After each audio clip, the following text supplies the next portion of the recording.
the failed or fragile state indices and the rankings of Nigeria, we have been coming back precipitously from number 54 in 2005, now to number 13.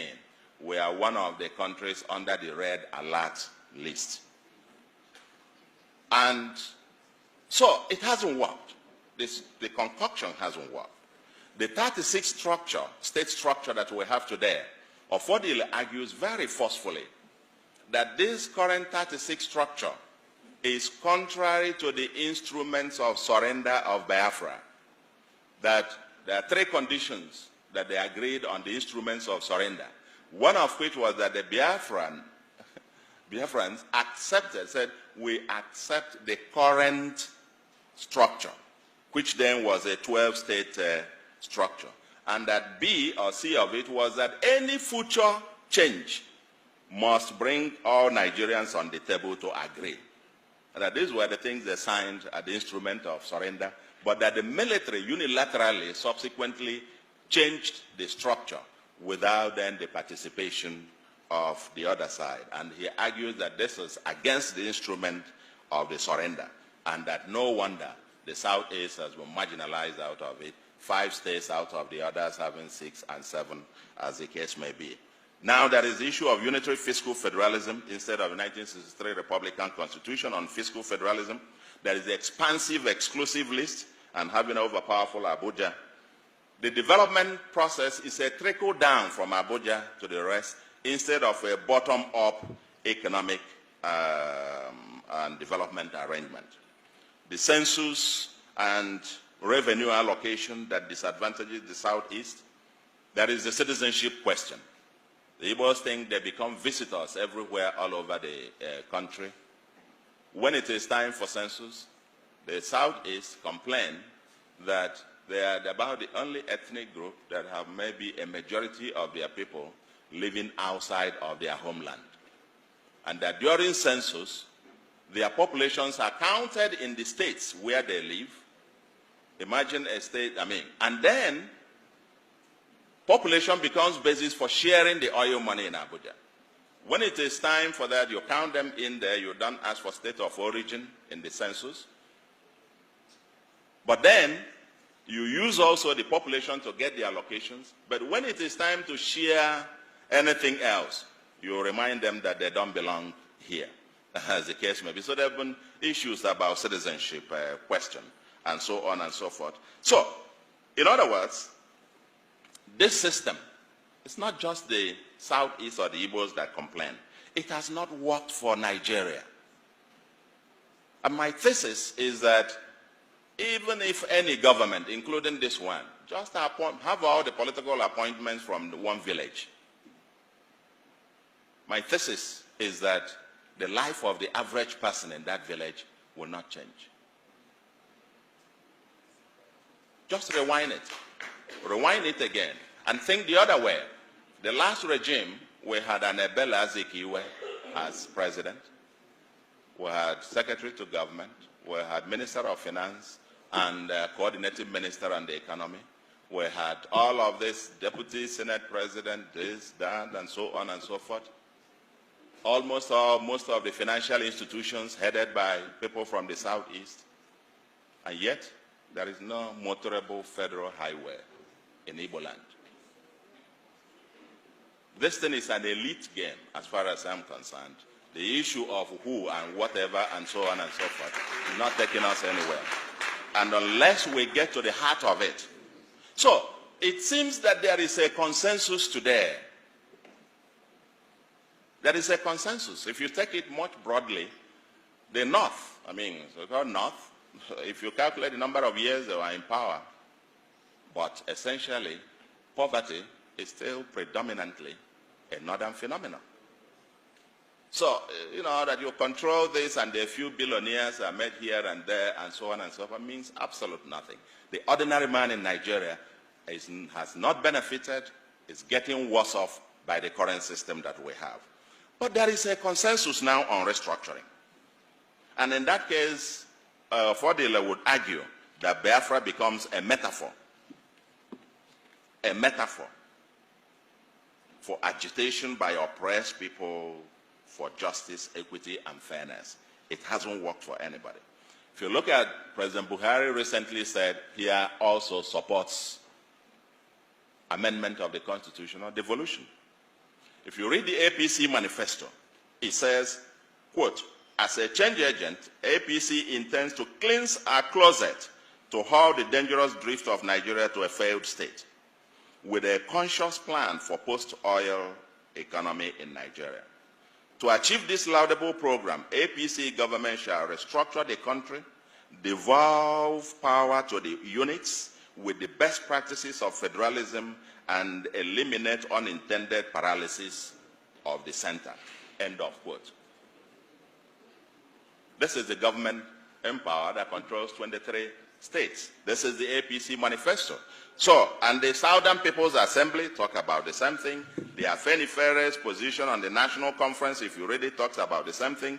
The National Conference report talks, supported by PDP, the same thing. So what is holding us?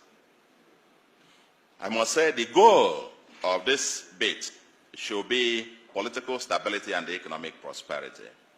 In my view, a competitive federalism.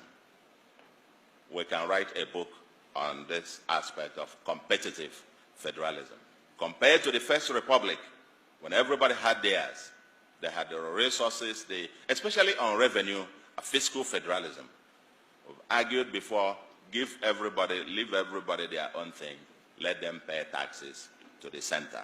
This umbilical cord where Abuja will set wage for everybody all over the country, and so on and so forth. It was for a time when oil money paid for it, not anymore. Even in the US, you may have read about the governor of Maine, that the wife of the governor had to take a job in a restaurant to augment their income. Because given the state of Maine, the salary of the governor was not enough for them to survive on. And the wife had to take a job in a restaurant. The governor of Maine's salary cannot be the same as the mayor of New York, and so on and so forth. But here we've done all of this. Abuja controls it. Anyway, that's for another day. But what is holding us now, what I call as matter arising, is that the devil is in the details. Let the debate begin. What exactly do we mean by restructuring? The National Conference report, for example, is a beginning. But in my view, doesn't go much. It talks about creating more states, which misses the point. It's still more of the same.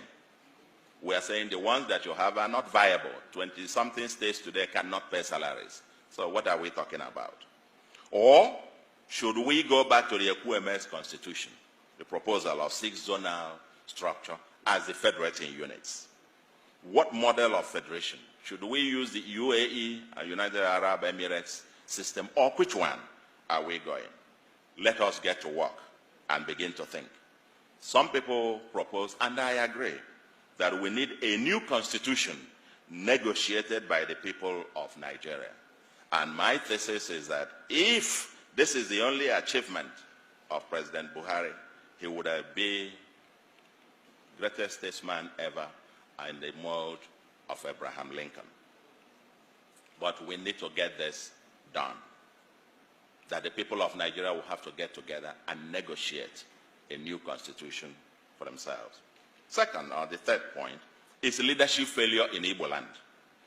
It raises fundamental questions if you read Chude's book on the collapse of failure of leadership in Igbo land and the search for the new one, whatever. It's in that light it agitates your mind when we talk about Igbo presidency. What does that actually mean?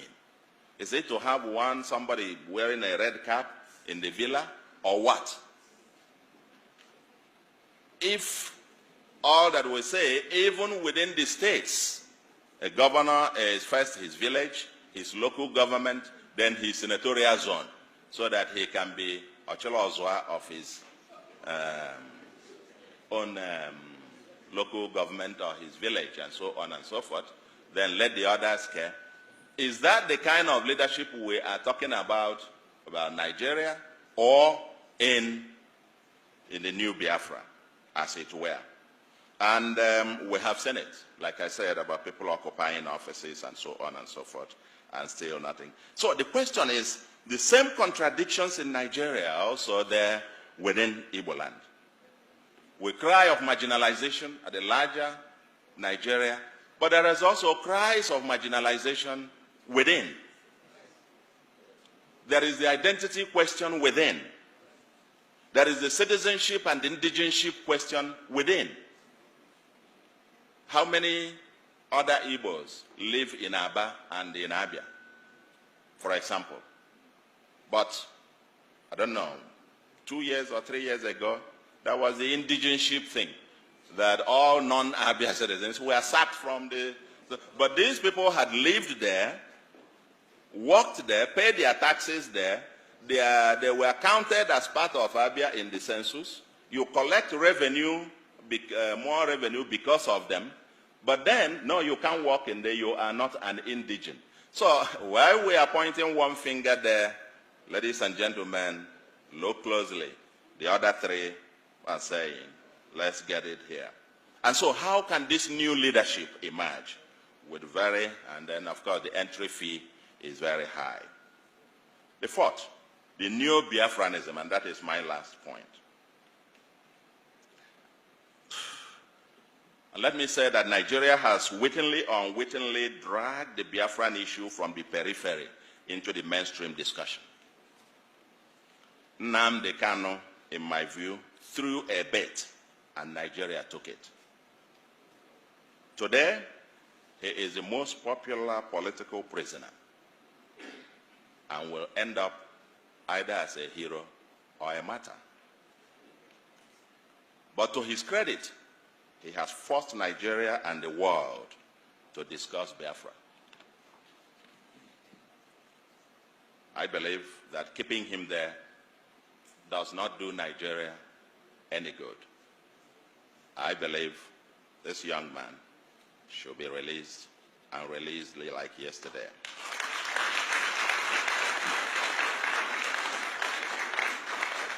I will not be surprised if he becomes a subject of the next political campaigns. Just like we dealt with Awolowo, who was convicted and imprisoned of treason, or Gowon, charged with treason, or even Ojukwu himself was forgiven, and so on and so forth. I don't want to make any predictions, but I believe we need to solve this. Because according to Ofodile, this book, quote, he said, the lesson to be learned, if anyone cares to listen, is that the detention of Nnamdi Kanu, no matter for how long, will not stop the agitation of Biafra, end of quote. He further argues that the detention of Uwazurike between 2005 to 2007 helped to radicalize his followers. The same thing happened when the leader of Boko Haram was killed. His followers became more radicalized.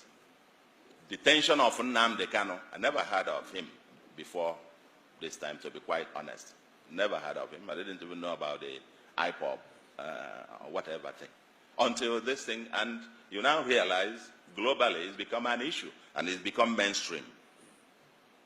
Now, and again, quote, he says, this book argues that the idea of a customary government under the Supreme Council of Elders in accordance with customary law enjoys the support among a section of the Igbo, but it is the Biafra or death philosophy of Nnamdi Kanu that found resonance across the length and breadth of the Igbo nation. Therefore, there cannot be a resolution of the Biafran dilemma without a wholesome engagement of the Nnamdi Kanu / Uche Mefo faction of IPOB. End of quote. That's what this was. So, if I were President Buhari, quite honestly, I would be very suspicious of anyone who advises me to ignore the Biafran issue. I'll be very suspicious. Anybody who says that is either ignorant or being mischievous or quite patently doesn't mean well for the government itself. It probably wants the same government to repeat the mistakes of the past so that it could lead it down the train. We must start learning in this country. So let's talk Biafra. Where are the Igbo elite and intelligentsia in all of this, especially those in Nigeria. It seems, as this book points out, this is being driven mostly by the Igbo intelligentsia in diaspora, the new resurgence. The new ones within, there seems to be a division, 3 classes you can identify. The ones within the mainland, and I'm shocked, and you discuss, they have a different point of view. Those in diaspora within Nigeria, so to speak, who are in Abuja and Lagos and so on and so forth, Kano, Kaduna, and so on. And an elder was asked about that, living in one of these northern states, about Biafra, and they asked him, what do you think about this Biafra? He said, well, nah, I just didn't know.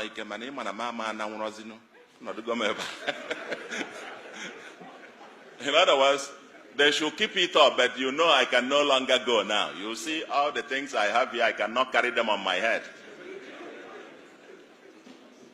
So,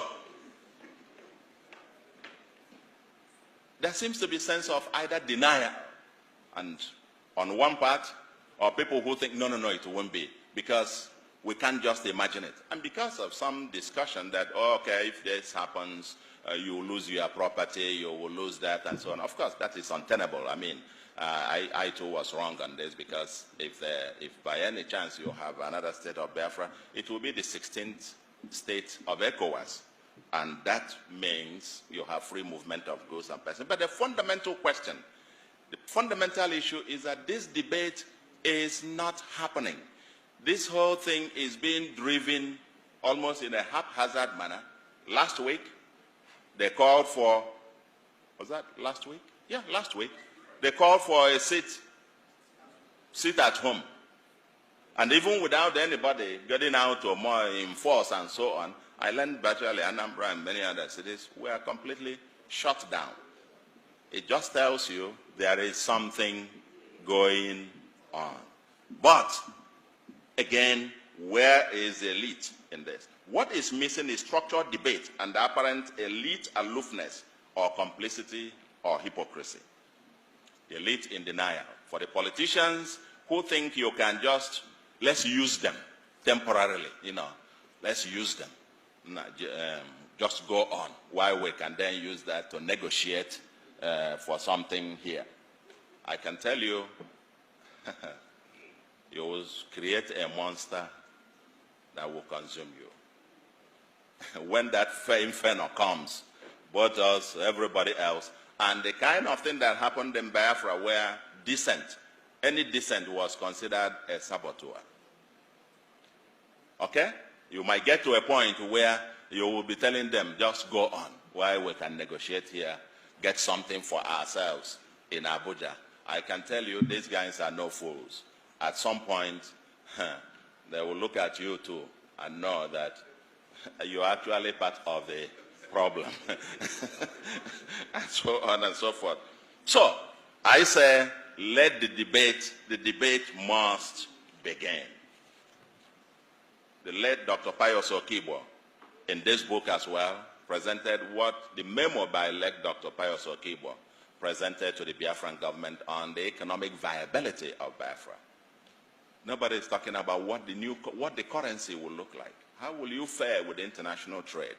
What kind of constitution are you talking about? And Affordile forcefully argues here that the Ahara Declaration of 1969 came too late. They had intelligentsia pushing for Biafra, but there was no organized structure. That if they had done what they did towards the end of the war at the beginning, Biafra would not have ended the way that it did. But what is shocking is people talk about this in their bedrooms and in their parlors. And then you come out and everybody is just, and so on. I'm sure it will not take long. So what I am calling is that we must, the elite, the intelligentsia, get out of the closet and let us, now that the issue, the president in New York made a point. He said there will be no referendum in Biafra. Now, and I said, my reaction to it was, oh my God, So this matter has actually gotten to the point where we are now talking whether to have referendum or not to have referendum. The moment you've reached that point, it tells you that it's only a matter of time. But who is driving the debate? The New Sikhism, New Biafranism, and so on and so forth. Everybody seems to be quite quiet. And finally, let me agree with Wole Soyinka that Biafra is an idea. And that is what this book talks about. You can't defeat it with guns or prison cells. The only way to defeat it is to offer a counter-narrative. There has been none, no counter-narrative until now. What Honorable Ofodile has done is to provide very powerful, not only counter-narrative, but counter-narratives. And I will say, and stresses the urgency of action now. The clock is ticking, and I can only end by congratulating Chode for this eminent work. Thank you very much.